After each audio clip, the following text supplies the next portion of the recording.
Salam, selamat pagi.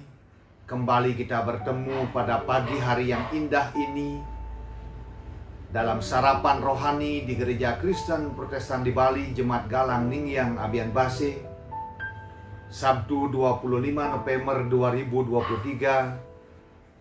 Saya berharap semoga kita semua selalu dalam perlindungan Tuhan, diberikan kekuatan dan kesehatan dan sukacita yang besar.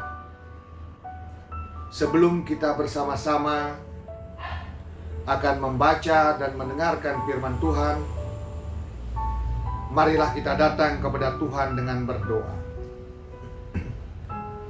Mari kita berdoa. Bapa kami yang di surga, Allah yang kami sembah dan kami muliakan di dalam Tuhan kami Yesus Kristus. Pada pagi hari yang indah ini kami menaikkan segala puji dan syukur oleh karena penyertaan dan pemeliharaan Tuhan sepanjang malam di dalam istirahat. Dan pada saat ini kami ada sebagaimana kami ada, Tuhan. Sebelum kami akan memulai aktivitas dan kegiatan kami masing-masing, kami hendak mendasari semuanya dengan membaca dan merenungkan firman-Mu. Kuasai hati dan pikiran kami masing-masing, sehingga firman-Mu ini menjadi rema di dalam kehidupan kami. Berfirmanlah ya Tuhan, karena kami anak-anak-Mu telah siap untuk mendengarkannya. Di dalam Tuhan Yesus Kristus kami berdoa. Amin. Firman Tuhan pada pagi hari ini yang boleh menuntun kita terambil dari dua bacaan. Yang pertama dari Keluaran 24 ayat yang ke-7 yang berbunyi demikian. Segala firman Tuhan akan kami lakukan dan akan kami dengarkan. Dan dari bacaan yang kedua, Yakobus 1 ayat 22 yang berbunyi demikian. Hendaklah kamu menjadi pelaku firman dan bukan hanya pendengar saja, sebab jika tidak demikian, kamu menipu diri sendiri. Bapak Ibu yang terkasih dalam Tuhan Yesus Kristus, tema yang boleh saya ambil di dalam renungan pada saat ini adalah janji anak-anak Tuhan. Di dalam kita menjalani hidup ini, pastilah pernah kita berjanji pada seseorang, dan yang mengingatkan kepada kita ada perkataan orang tua-tua zaman dahulu yang menyebutkan bahwa janji adalah hutang. Hal ini mengindikasikan bahwa jika seseorang mengucapkan atau berjanji, maka seharusnya hal tersebut wajib untuk ditepati. Di dalam perjalanan umat Israel keluar dari tanah Mesir dan menjelang masa akhir kepemimpinan Musa, Musa mengajak umat Israel untuk mengikat perjanjian dengan Tuhan dengan jalan mengingatkan mereka kepada segala firman Tuhan yang sudah diucapkan bagi mereka. Selepas itu orang Israel membuat pernyataan bahwa mereka berjanji akan melakukan dan mendengarkan segala firman Tuhan di dalam hidup mereka.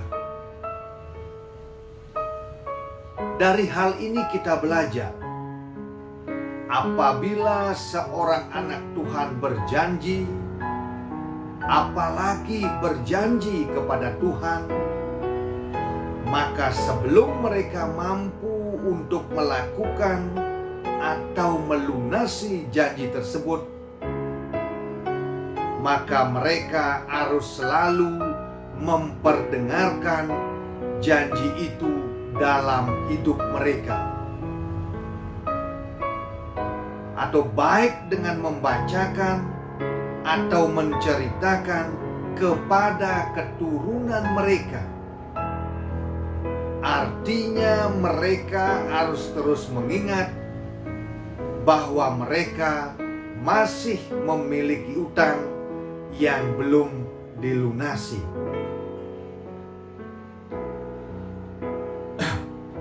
Lebih jauh lagi, Rasul Yakobus mengingatkan ke-12 suku Israel yang berada di perantauan agar dalam menjalani hidup mereka menjauhkan diri dari segala hal yang Tuhan tidak kehendaki.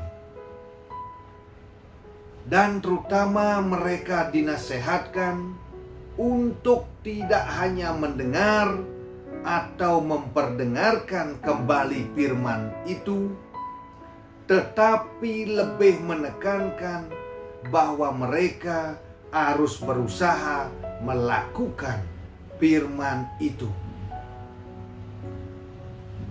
Dalam hal ini kita belajar untuk memahami bahwa kesempurnaan janji seorang anak Tuhan kepada Tuhannya bukan terletak pada diperdengarkannya janji itu senantiasa, tetapi lebih kepada usaha untuk melakukan atau melunasi janji itu kepada Tuhan.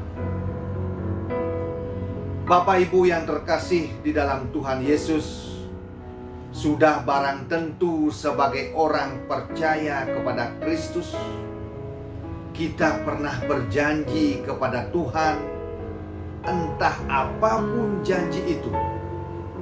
Karena itu ingatlah, yang pertama, berjanji bukan untuk hal-hal dunia, tetapi berjanjilah untuk menjadi pelaku firman, menjalankan firman Tuhan di dalam kehidupan, sebab dengan demikian kamu menjadi anak-anak Bapa. Yang kedua, jika kita berjanji, jangan hanya berusaha mengingat janji itu, tetapi berusahalah untuk melakukan atau melunasi janji itu kepada Tuhan. Yang ketiga, jikalau janji itu belum dapat kita lunasi, perdengarkanlah selalu janji itu sebagai pengingat baik kepada diri kita dan bahkan bagi keturunan kita. Tuhan memberkati dan memampukan kita dalam kehidupan kita. Amin. Mari kita berdoa. Ya Allah Bapa di surga, Bapa yang Maha Kasih, terima kasih atas firman yang sudah boleh kami baca dan renungkan bersama. Kiranya firman Tuhan ini akan mengingatkan dan menuntun kami semua untuk menjadi pelaku-pelaku firman-Mu di dalam kami menjalani kehidupan ini. Selanjutnya kami menyerahkan hidup ini ke dalam tangan-Mu di dalam menjalankan tugas dan tanggung jawab kami. Kiranya semua boleh berkenan hanya bagi-Mu Bapa. Inilah doa yang kami naikkan. Di dalam nama Tuhan Yesus Kristus kami berdoa. Amin. Kiranya firman Tuhan ini akan menjadi kekuatan dan pedoman kita di dalam kita menjalani kehidupan kita hari ini dan seterusnya. Shalom.